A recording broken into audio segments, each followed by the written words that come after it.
Thank you for downloading this episode of Folk on Foot.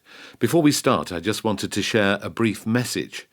If you like what we do, we really need your support to keep going. You can join our wonderful band of members and you'll get great rewards. These include access to our amazing Folk on Foot on film archive of hundreds of songs shot on location on our travels around the UK and Ireland. To sign up, just go to folkonfoot.com/supportus. You'll also get an ad-free version of all our episodes and an email postcard from me each time we go on a walk. If you just want the ad-free version, it'll cost you £3 a month, and you can get it through your Apple Podcast app or at folkonfoot.com/supportus. Finally, if you don't want to make a regular commitment but do want to show how much you love us, you can simply buy us a coffee.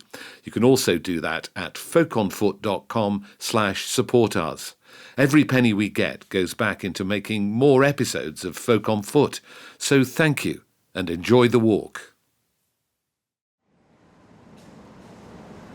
Over the last few months, I've been taking part in an important and very moving project.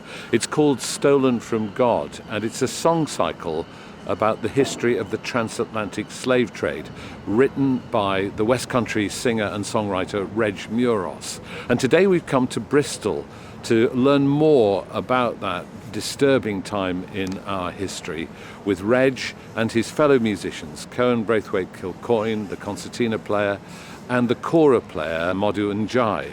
And we're going to walk through this city, which is redolent with the history of that terrible trade.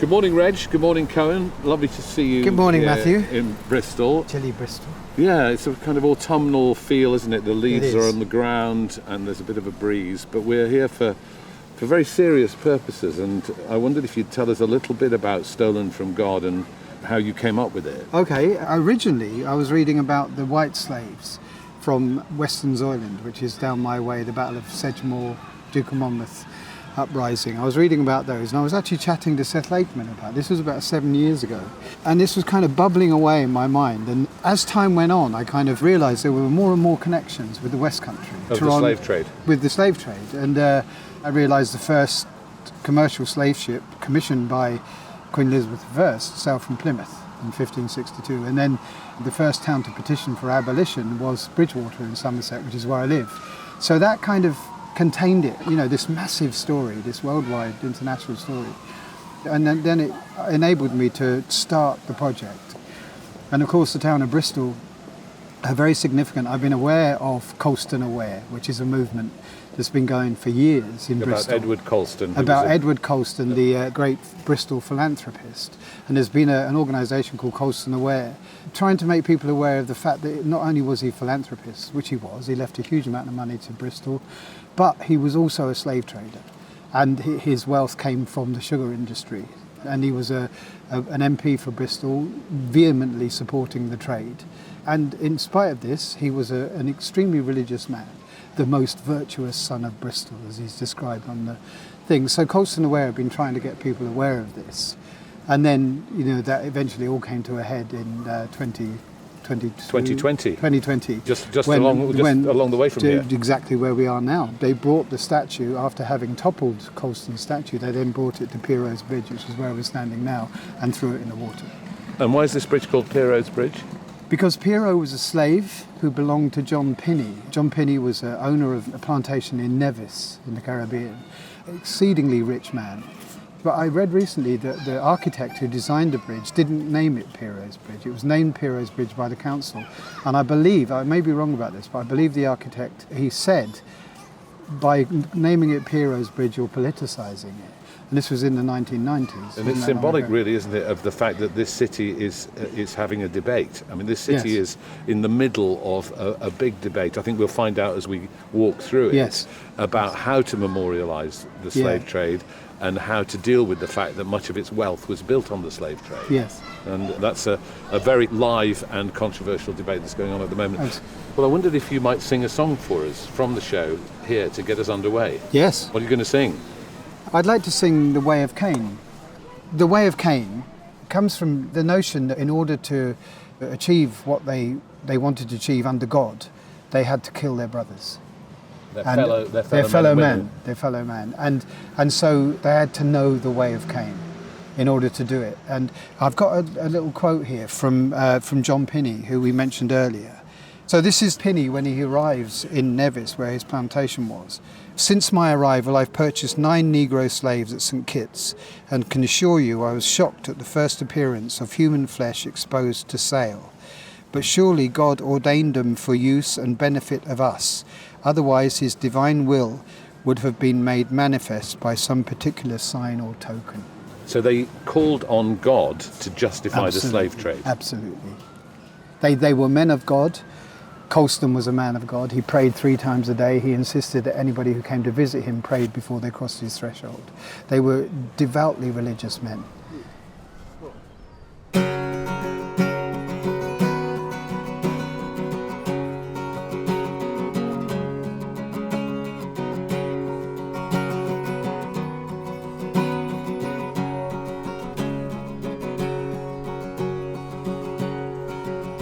To own and control another man requires unusual skill. To be prepared to go beyond, to be prepared to kill. To brutalize, dehumanize, to rule with fear and pain. To own and control another man, you must know the way of Cain. The way of Cain, the way of Cain. To own and control another man, you must know the way of Cain.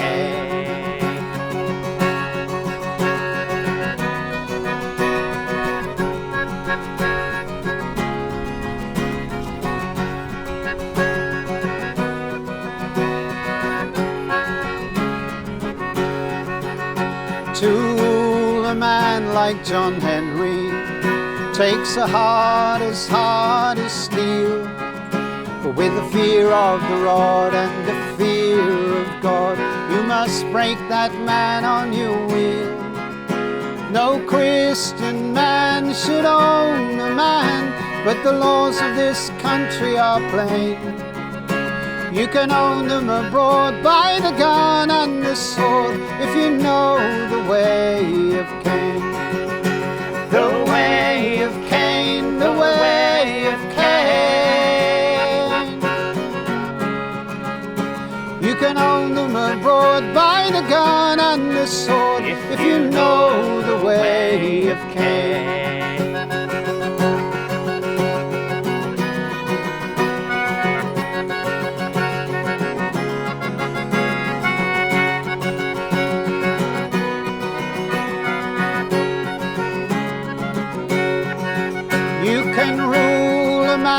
Like an animal, but you can't put the iron on his soul. But with the fear of God and the fear of the rod, you can bring him around to your goal.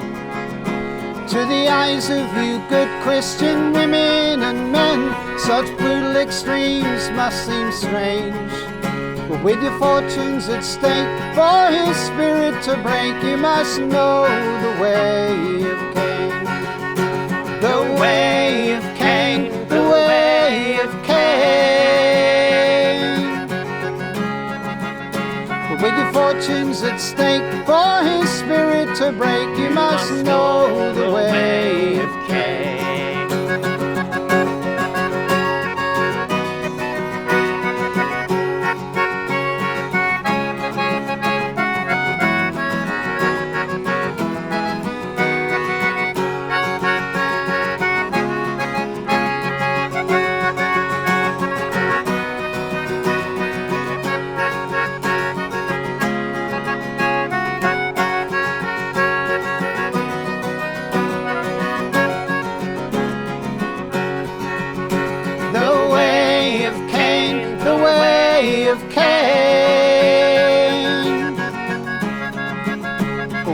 fortunes at stake, for his spirit to break.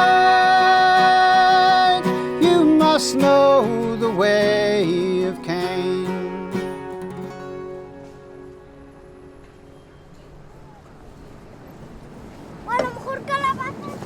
So it's interesting going across this bridge here because people have put padlocks all the way across, hundreds and hundreds of padlocks. But this here on the other side of the bridge now is where the statue actually went into the water. I believe so, yeah. The statue of Edward Colston. Yes. It was rolled from the plinth, which is along the canal there, along the river there. And 83 minutes it took, I think. 83 minutes to roll it to here. To roll it to here, which is just a distance, about a 5-minute walk. So, and it would have gone in with a big splash, absolutely, yeah. And I think it stayed in there for about 4 days before it was removed. Well, let's take the trip back the other way, the trip that the statue took, and walk to the plinth. Okay.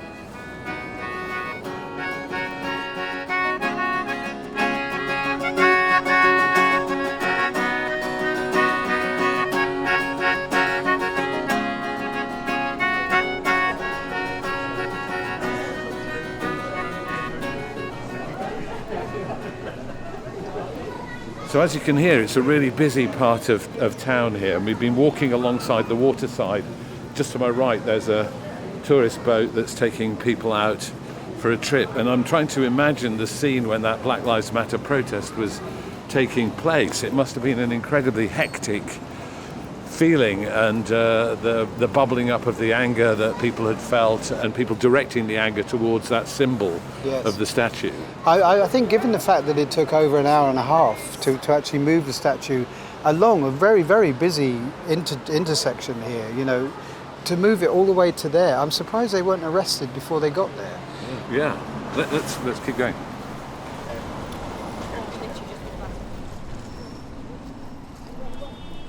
So here we are at the plinth, which is quite ornate in itself. I mean, it's actually got 4 fish carved in bronze, and it says erected by citizens of Bristol as a memorial of one of the most virtuous and wise sons of their city, AD 1895. But of course it's vacant now, and it's taller than me, this plinth. Yes. So the statue itself must have been quite an imposing figure here. Absolutely, yeah. That date, by the way, that's not Colston's date. That's when the statue was erected. His dates were the 1600s, the 17th century. Let's just walk round it because there's some other carvings on here. Winged horse. And then what do you think that is? That looks like some on shipboard scene. These are fishermen, aren't they? These are. There's a boat at the top. There's a ship at the top. And obviously he was an official in St. Peter's Sugar House, so he's very much involved in trade to the city and back. So maybe that's why. But I don't know why the emphasis. Yeah, I don't know why the emphasis on fish. On fish, yeah. And then on this side, it looks like a scene of a philanthropist handing out arms to the poor. Exactly that, it? Yeah. And it's interesting that on his death, he didn't leave anything to his black servants or slaves. What's interesting about this is that the plinth itself doesn't have any contemporary signage saying this used to have a statue of Edward Colston on it, which would be maybe a helpful educational thing, but maybe that's just too controversial. I think it must be, because why have the council not, why have they not changed it? I don't understand that, and also because it was such a key event, that statue coming down. That was finally Colston aware of people getting things noticed. Black Lives Matter. It was a big thing. It was during the George Floyd demonstration. So it was a very important moment, and to then hide it away where it is now, effectively. I mean, people walking past here aren't going to see that history. They'll just see a plinth with no figure on it. And we should say that the statue itself is now in a museum, and we're going to end up there at the end of our walk. So we will go and visit the statue. The other thing that was his memorial, of course, was the Colston Hall, which was the venue that was here. Yes. That's now had its name changed, I think. To the Beacon, yes. It's just across the road from me. In fact, if it wasn't for that scaffolding monstrosity there, you could actually throw a stone at the Beacon. Shall we go to the Beacon? Let's go and have a look. Yeah.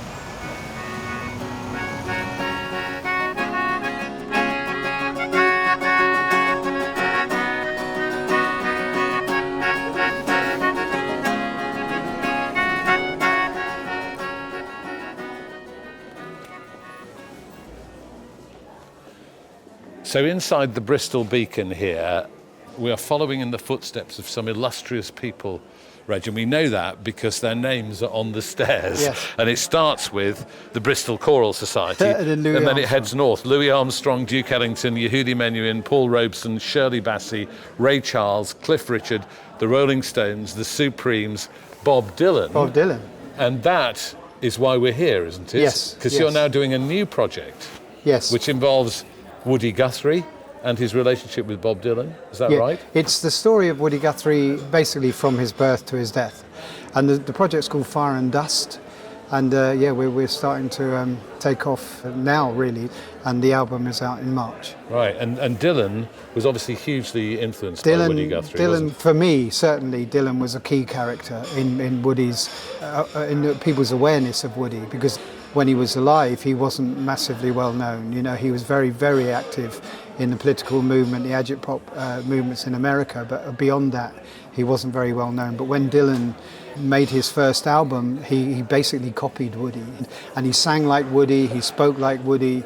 His songs had that political bent to them, and he was very much the new Woody Guthrie. And he visited him, he made a pilgrimage to visit Woody several times, and all of that comes up in the story. And he played here on the famous tour where he went electric, didn't he? I believe it was, yes. Yeah, yes, 1966. When it was called the Colston Hall. Right, and when he was called Judas, of course, by some members That's of the right, audience for going electric. In Manchester, I believe that was. Let's walk up. Let's walk Yes. up the stairs and see if we can get a song. Yes. Just passing the Who, T-Rex, Johnny Cash, Pink Floyd, Led Zeppelin, David Bowie, Queen, Black Sabbath, Thin Lizzy, Bob Marley, Blondie, and then it'll be Reg Meuross next. And that's only the here. upstairs. We haven't done the downstairs. The song I'm going to sing is called The Gypsy Singer, and it's about Dylan's pilgrimage to meet Woody. And I kind of took the title from the fact that Dylan wrote a song called I Went to See the Gypsy on the New Morning album, and that was about his invite to go and meet with Elvis. But Dylan declined. He said by that time Elvis was the Las Vegas showbiz Elvis, and he wanted to meet the Elvis who'd, I can't remember the exact quote, but crashed to the earth like a burning star in the desert, the really, really powerful, influential Elvis. And so he declined the meeting, but he did go and visit Woody Guthrie, and that was the influence he needed, he wanted at that time, not the big star, not the glitz and the glamour. He wanted the real thing, and Woody was the real thing. I went to see the gypsy singer lying in his bed, talking to the spirits, there were spirits round his head.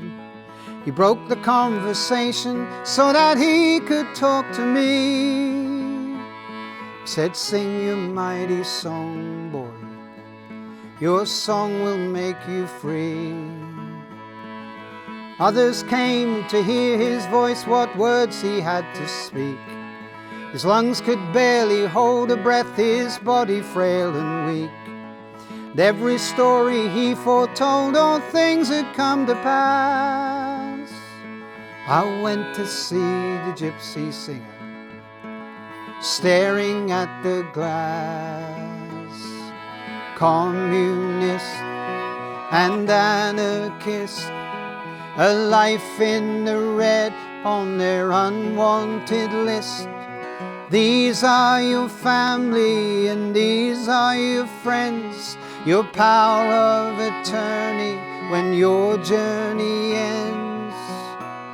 When Woody was finally in Greystones Hospital in New York State, he was allowed out on a Sunday, and he was taken out to Sid Gleason's house, which was nearby. And people would come and visit, and they would largely be singer-songwriters. And Dylan made a pilgrimage to come and meet with Woody. After a while, Dylan had been a few times, he would ask if the boy was coming. And he said, I really like the boy. I don't think he'll make it with his songs, but he has a great voice. It was slightly twisting it around. Some people might say it was the other way around. Some people might say it's the other way around. I went to see the gypsy singer Sunday afternoon. Across his prison eyes there passed the memory of a tune. His fingers danced as if to pass the melody to me.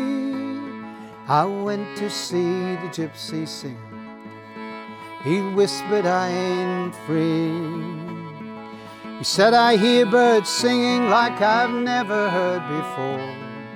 A distant freight train whistled like a terrifying roar. And all the while the stars sung low the heavens' lullaby.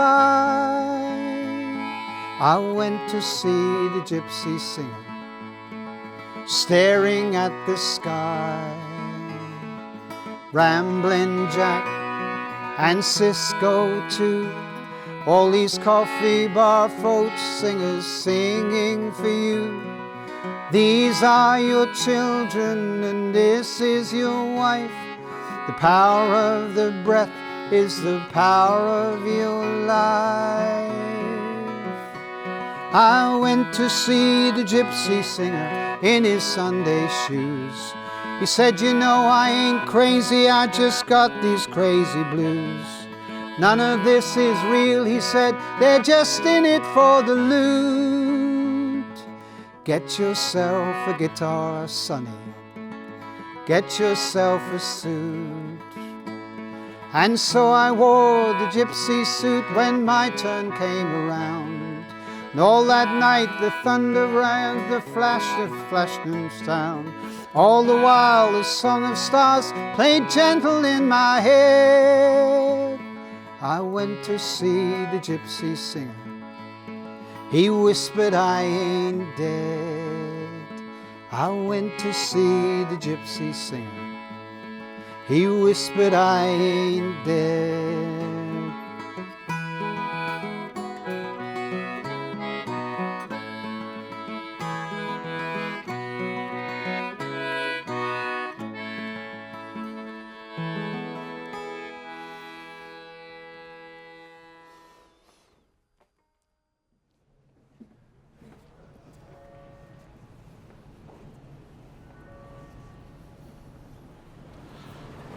So, Reg, without wanting to be rude, Yeah. I wonder why it is that you think that you, as a white man, are the right person to tell the slavery story. You know, because there's obviously a lot of debate about whose story it is and what perspective you're taking. Yes.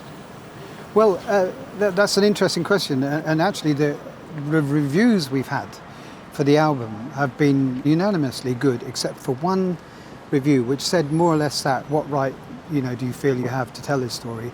And the right I have is because this is my history as well. The history of these people taking black lives, building the British Empire on the lives of, on the misery of Africans is my history as well. These were white people, these were my ancestors who were doing this. So it's important to me, in as much as it's important to know who our great heroes were, who, you know, Francis Drake and so on.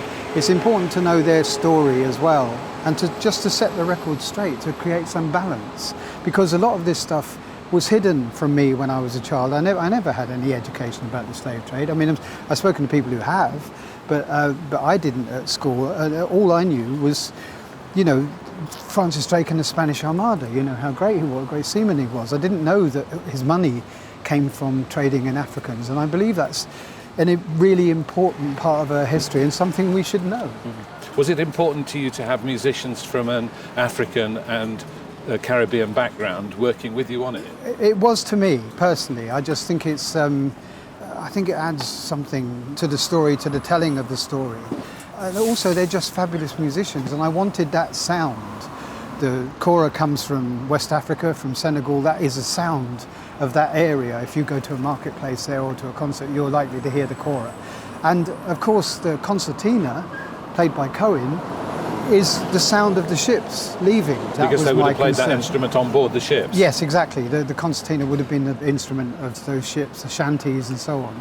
And I kind of knew Cohen a bit already, and he was just a phenomenal player, you know. So the fact that he's of Jamaican, mixed Jamaican and English heritage is you know, is fabulous for this project. Cohen, really interested in the album that you've just released called Play Up the Music. Yeah. Tell us about the background to that. I've lived on the English folk scene for about the past 15, nearly 20 years. Probably even, yeah. About and 15, how old are you years. now? I'm 28. Right. So okay, so most you must of my have started life, young. Yeah, exactly. But a lot of my musical upbringing, because my mom's family are from the Caribbean, was with, the musical traditions of Black America and the Caribbean. And so the album focuses on the way in which the English folk song canon interacts with those black musics of the Americas, mostly looking at songs that started off life in England and then made their way across the Atlantic and were taken up by black singers in the Americas. And, when those singers took them on, they adopted them as their own, and they reshaped them and reformed them in their own musical language. And so there's this body of songs that's largely little known these days, but has a foot in two quite different cultural camps. And where do you find them? Where did you go when you wanted to decide which repertoire to put on the album? There's a handful of books of traditional songs that were collected out in the Caribbean and in America, and also some of the archival recordings in places like the Library of Congress. There's some archival recordings there. So yeah, just looking at the historical archive of songs, really. And give me an example of some of these songs. Tell us the story behind a couple of the songs that you've picked out. So the first track on the album is a song called Tacoma's Song, and that actually, I found it in... There's a huge body of short stories from the Caribbean, and a lot of them are told with a mixture of spoken prose and sung verse. And the song, Tacoma's Song, I found it as a couple of the verses that feature in one of those Caribbean short stories. It's a love story, essentially, between the character Tacoma and a witch doctor. And halfway through the story, he sings these two verses, which they've got a Caribbean tune, but they're actually taken from the English folk song, The Keys of Canterbury, which loads of people learnt that at school 50, 60 years ago. So it's, yeah. And it must have been an extraordinary thing to find these. It's like an echo coming back at you, isn't it? It absolutely is. Or a distorted echo, maybe, a changed echo. Yeah, exactly. They've been taken on. And how did the Caribbean influence manifest itself when you listen to them? Quite different musical material, different melodies, different rhythms, different bits of vernacular as well, different language, different terminology. Very much based on the same stories, but told in often quite a different way. Right, and I'm interested also in why you ended up in folk music, because it sounds like you didn't come from a folk music family like so many of the musicians we talk to.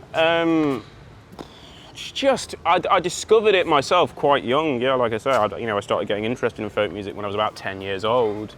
How did you hear it? It was kind of a series of chance meetings in a few different ways. The main thing, my first instrument was actually the violin, and I had a violin teacher at the time who had a bit of an interest in fiddle tunes, so I learnt a few of those with that first violin teacher. That probably would have been my first encounter with folk music, certainly from a playing side. And there were a few other things when I was young, and just really got excited by it and wanted to learn a bit more, started going to gigs and sessions and folk clubs and festivals, and it's followed it down from there, really. And you teamed up with two of your schoolmates who, exactly interestingly enough, had also found folk music. Yeah. Which must have been quite rare when you were at school. It was, yeah. And you formed a band called Granny's Attic. Called Granny's Attic, which people will have heard of. Absolutely. How did you find each other at school? Was it sort of a secret meeting behind the bike sheds, or so we all... Did you come out as folkies? We all used to play in the school orchestra together. I was on the violin, then Lewis, our fiddle player, was also obviously on the violin, and George, the guitarist, his instrument at the time was the euphonium. So we all met as musicians on other instruments, playing very different material in the school orchestra.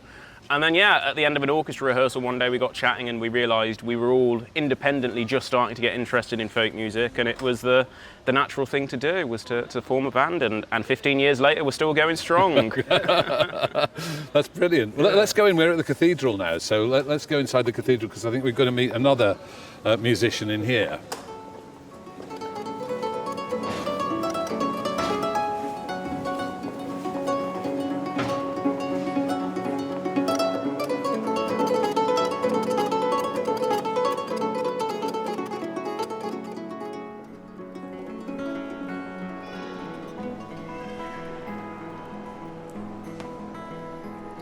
My father always told me, son, be smart. Buy yourself an African to pull that heavy cart. My father always said, son, use your brain. Buy yourself an African to cut your sugar cane. My father was a Bristol man in trade. In sugar and molasses there were fortunes to be made. To gain a place in high society, a man must grow his interest in this golden industry. We headed for the coast of Senegal, with copper cloth and gunpowder, pretty beads and wool. Then southward to the port of Calabar, where the smell of death hangs heavy and tobacco smoke and tar. And I found myself in Africa.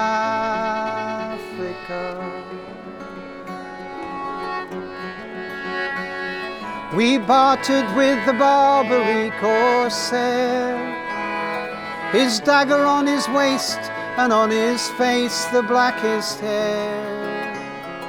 The captain said the devil's in that man, but God was on our side and we be guided by his hand. And I bought myself an African.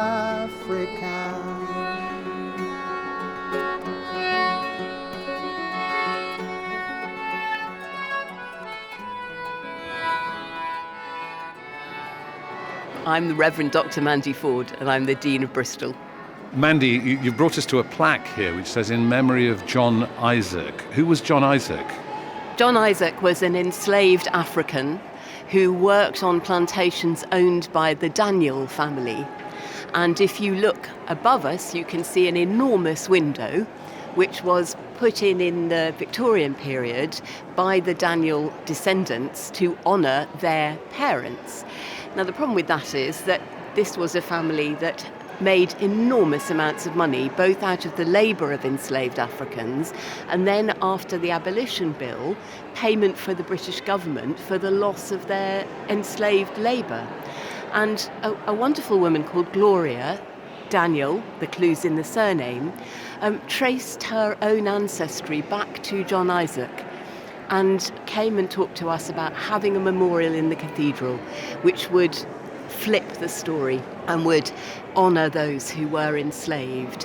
And so we've worked with Gloria and her family to install this monument to John Isaac and the 4,424 other enslaved Africans for whom the Daniel family received compensation. And has this been a difficult issue for you? Because are there other slave-owning families who are memorialised in the cathedral and its precincts? Oh yes. We started out with an issue around a window which memorialises Edward Colston, and we realised we would have to do some serious research to understand the scale of the problem. So we brought on board a research partner who looked at all of those who were memorialised or buried in the cathedral between about 1650 and 1900. Of those, around 1,000 names, we can show first-generation contact with plantations and enslaved Africans in 200 cases. So 20% of the people who in some way were part of this community had benefited from transatlantic chattel enslavement. And I think what that tells us is it wasn't just a few bad apples. It was absolutely every middle-class person in Bristol. I often say if you kept your money in the bank, if you drank tea, if your clothes were made of cotton, then you were deeply implicated in what was a horrific and sinful activity. Of course, it's highly controversial, and some people say, why on earth are you disturbing the story that we've always been told of our history? Why are you bringing to the fore all this anguish right now? What do you say to those people who get upset? Very simple. In the city of Bristol, if you come from an African or an African Caribbean background, you are more likely to be in poverty, have poor educational attainment, have poor health, experience housing difficulty. There is a red line between the experience of enslavement and racial discrimination, racial deprivation in this city. It's not just something that existed in the past, it's part of our living experience and a challenge to us all in Bristol today. One of the things that Reg has been talking about is the fact that a lot of the slave owners were very religious people, and they were people who thought of themselves as devout Christians. How do you cope with that dichotomy? Well, being a Christian doesn't stop you being sinful or being wrong. I think that's the first thing that I'd want to say. And secondly, we're all, open to being beguiled by falsehood, aren't we? And in that period, there were theological arguments made in favour of slavery, in favour of racial discrimination, and I think it took real courage, actually, to stand up against the general flow of justification for what we now see as being a horrific practice. If Satan owns the cursed barbarian, and God's with us, then who stands with the wretched African? Abandoned by all saints and gods he seemed, and cast into some nightmare, some forsaken spirit dream. And I bought myself an African queen. And so the day went on, and by the end I'd bought 200 women folk, and girls and boys and men. The captain said, these bodies that you see, think on them as chattels, like some cheap commodity. And I bought another African 3.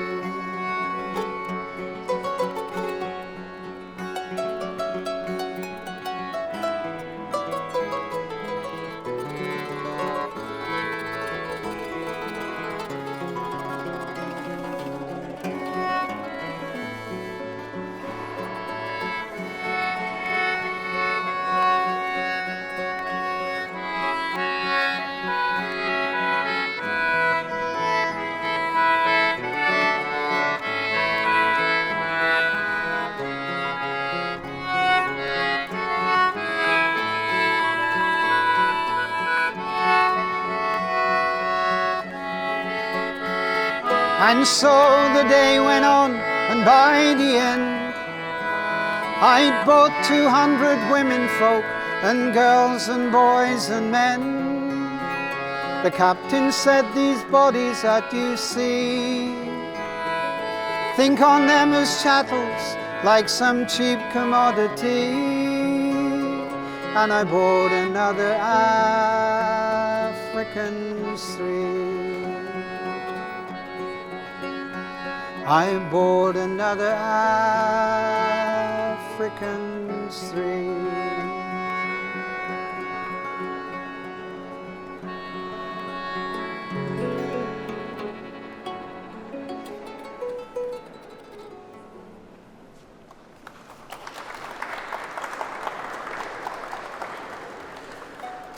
Now, you may have noticed during that song that we were joined by a kora player, Modou Ndaiye. Modou, fantastic to have you here. And you've got the kora sitting in your lap. Just tell us a bit about the instrument.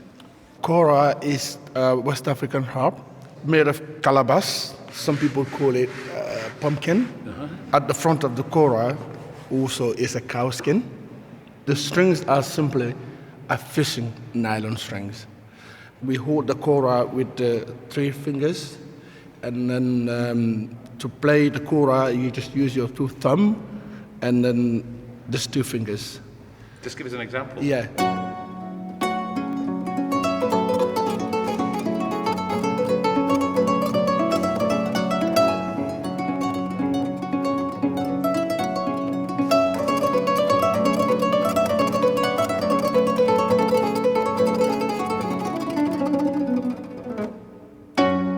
Can I just say that you started smiling as soon as you started playing, and I started smiling too. There's something about the kora that makes you happy, isn't there? Yes, absolutely.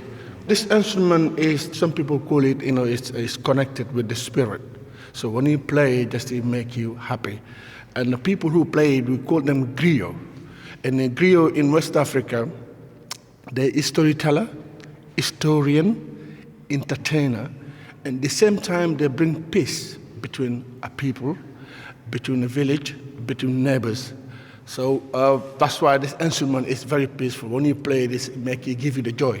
Now, you come from quite a family of griots, don't you? Yeah. Presumably it's passed on from father to son. It is father to son, usually male, is it? Yes, in the old day, yes, it used to be father to son, father to son. Now, in the 21st century, kora is very open now. So you see some women now, they joining and play kora. Did you learn it then from your father? I learned it from my dad and I learned it from my grandfather. How many brothers do you have? I have 4 brothers. One called Sekou Keita, and there's another one, a second one called Sura Suso, and the last one is called Suntu Suso, who played with Reg. I met him, yes, because he's played in this project as well. So you're all kora players? We're all kora players. And you all live in the UK? We all live in the UK, yes. Right. Yes, and we all play and we compose as well, and also we play and sing together. So the whole family gets together? The whole family, yes. Is there any suggestion that you might not be a kora player? Like you might have said, oh, I'd like to be a footballer or an accountant or an astronaut or something. Yes. For me, when I was younger, I wanted to be a bass player. And what did your grandfather say about He that? said no. Not allowed. Yeah, he said I'm not allowed. And then I just decided to be a djembe player. Which is percussion. Percussion, yes. Yeah. It was at the beginning. It was very tough for me. Well, because the family didn't like it. Yeah, because my grandfather didn't agree with me to play the djembe. But I tried many times. I tried to persuade him, but he never agreed with me. And one day he saw me playing the djembe, and finally he decided to let me just play the djembe. Oh, hey, that sounds cool. Yeah, but he said to me, I don't mind you to play the djembe, but I want you to keep your heritage, keep playing the kora.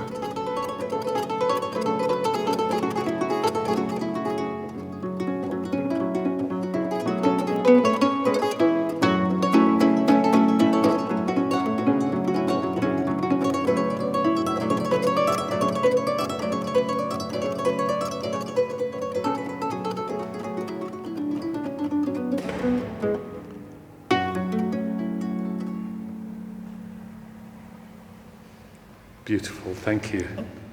We're going to hear another song from Stolen from God now, this time sung by Cohen.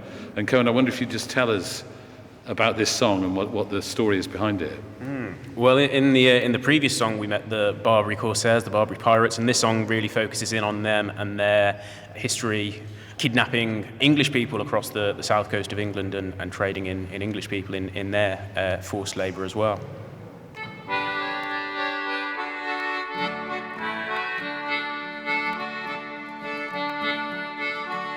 We sailed out of old Topsham town to the western coast of France, loaded salt to Tilderay, and we led the Turks a dance. But they cut us off in Biscay Bay, 90 souls they stowed away in chains to fear and rue the day. The Norton took a chance.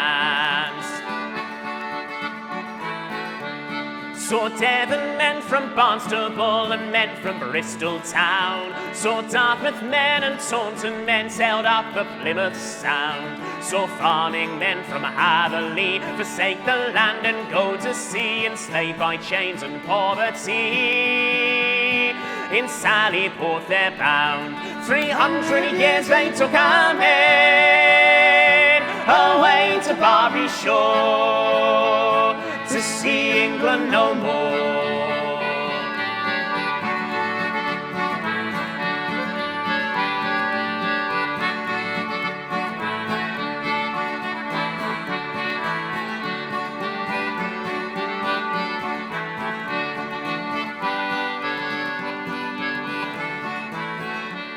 They sold us off in Algiers town, young Lightfoot, Brown and me.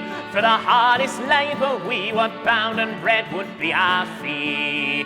We who stole the African and sold to the American, we're tasting our own medicine of poison slavery. 300 years they took our men away to Barbary shore, to see England no more.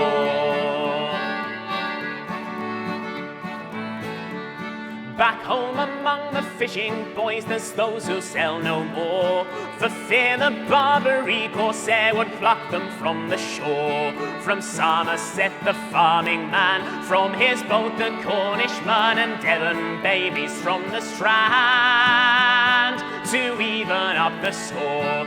300 years they took 'em in, away to Barbary shore, to see England no more.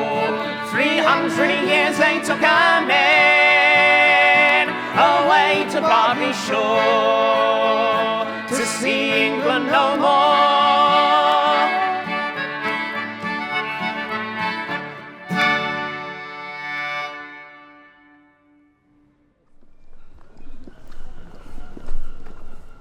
So we're back by the water now, and there are some huge cranes on railway tracks just by the water, and we're outside the museum called MShed, which is where the statue of Edward Colston is now kept. I'm going to see when we get in there what sort of condition it's in and how they display it. It will be very interesting.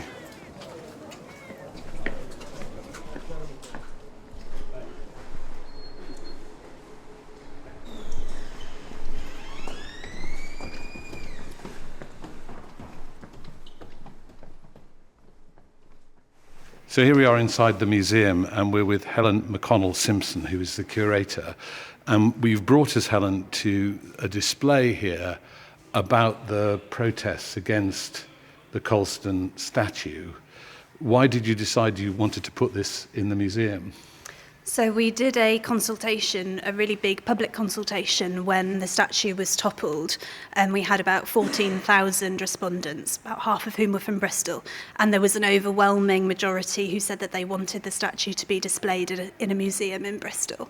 So we've then worked with local artists, activists, historians to create a display which tries to share the different perspectives on quite a divisive topic in the city. And you've got the signs here, which presumably were carried in the Black Lives Matter protests during when the statue was toppled. Is that what you've got here? Yeah, so these are reproductions of some of the over 500 placards that we collected at the end of the protest. A lot of them were placed around the now empty plinth. Each one represents a voice of a person in Bristol and how they felt on that day, which is what we've really tried to focus on in the display. So we've got things like Bristol has a lot to answer for, Colston must fall, teach black history, I see you, I hear you, I stand with you, justice for George Floyd, the UK is not innocent with two red hands, Black Lives Matter at the back there, of course, showing, I suppose, what we've been discussing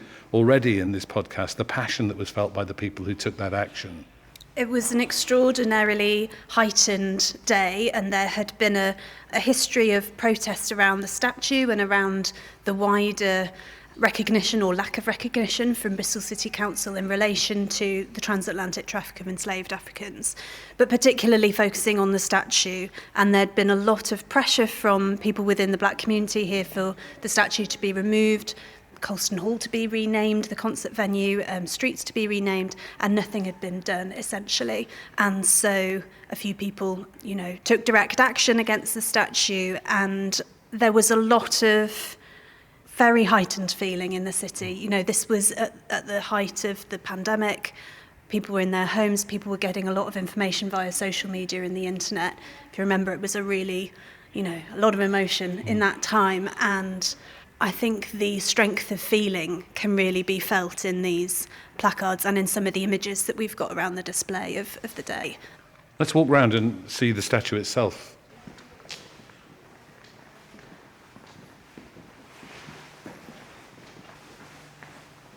So here it is. It's in a glass case and lying on its back and still covered in the graffiti that was sprayed there in red and blue. Did you have a long debate about how to display it?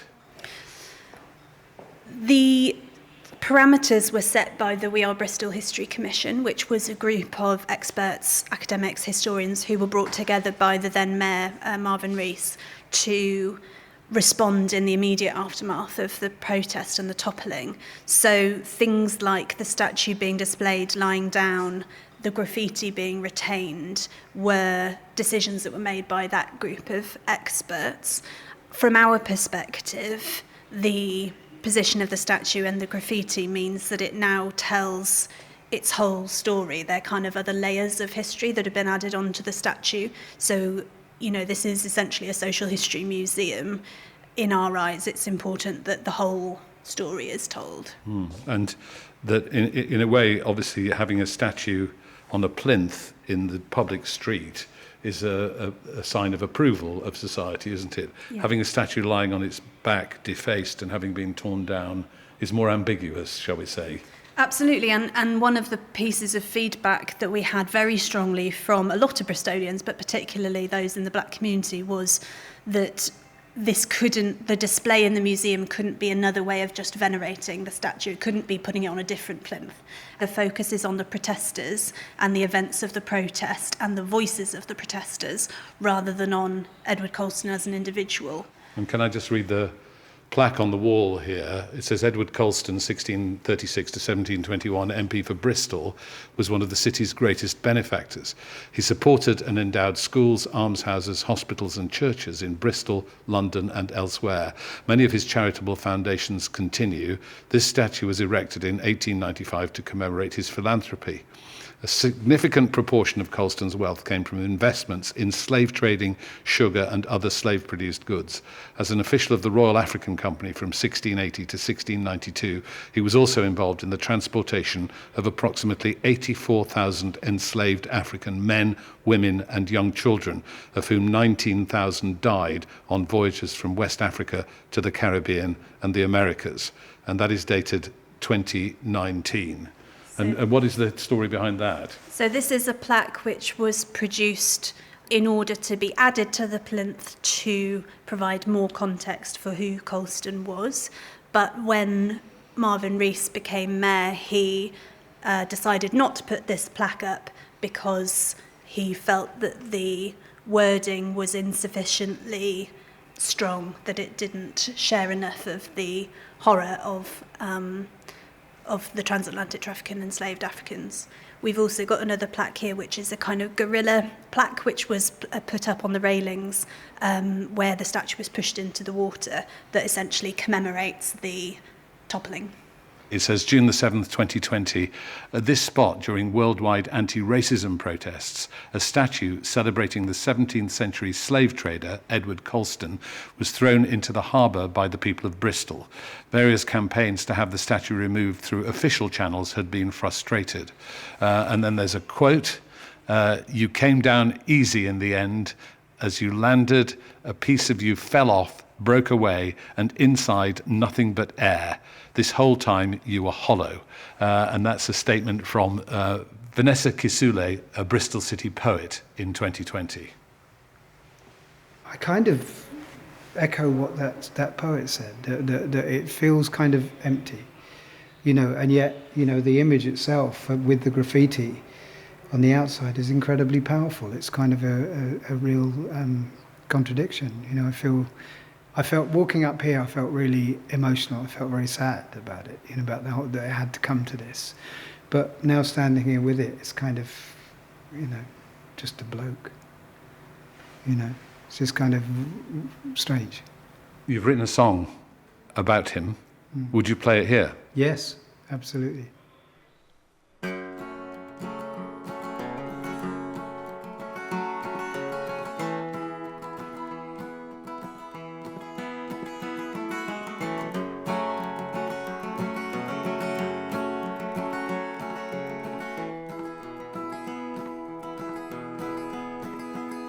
Good morning, Mr. Colston. I see your ship's come in. Will you pay $100 for my torn and ragged skin? 'Cause the master needs his coffee, and the master needs his rum, and the missus needs her sugar to make her sugar plum. Good morning, Mr. Colston. When will your kingdom come? They tell me, Mr. Colston, you're a God-fearing man. Did the Lord give you permission to take me from my land? 'Cause we're equal in construction. Did he render you the best? Do you hold a sacred license to burn letters in my chest? Good morning, Mr. Colston, when will your soul be blessed? Am I not a brother and a man, with the right to breathe the Bristol air and walk this pleasant land? Am I not a brother and a man?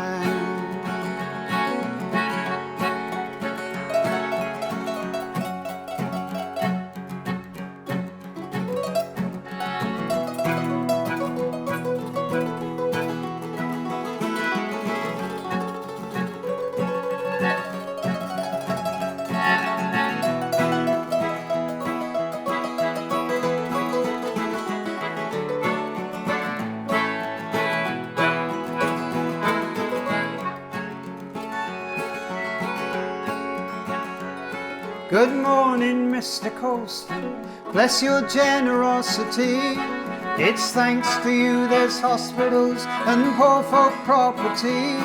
It's thanks to you 100,000 souls were sold as slaves, and a quarter died in transit, and the ocean was their graves. Good morning, Mr. Colston, when will your soul be saved?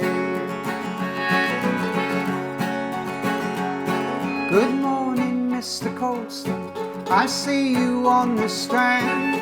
Beneath your arm the manifest, your Bible in your hand. Your sugar from Barbados, your coffee from Brazil. For each white child you educate, another black child killed. Good morning, Mr. Colston, when will your cup be filled? Am I not a sister on this earth? And black or white, each child agrees on every mother's word. Am I not a sister on this earth?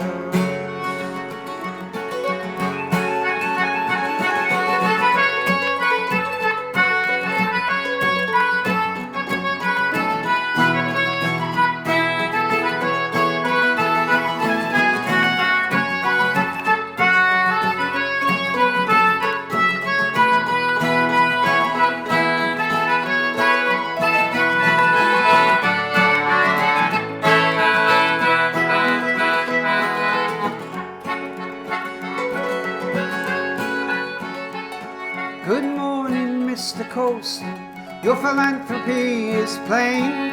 There's hardly hall or street or school that doesn't bear your name. It's a golden chain that binds you to a poison legacy. No statue or memorial can hide your history. Good morning, Mr. Colston, when will your soul be free?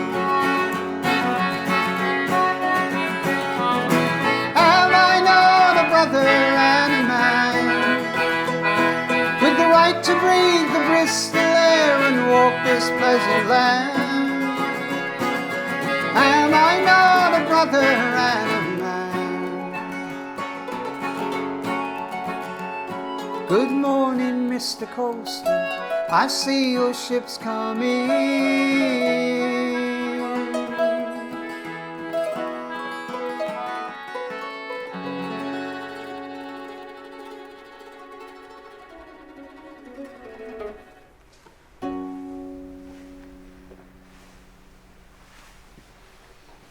I must say I've had some memorable moments on this podcast, but that is one of the most memorable.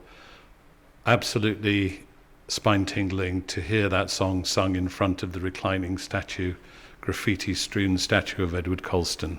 Reg, Modou, Cohen, thank you very much indeed.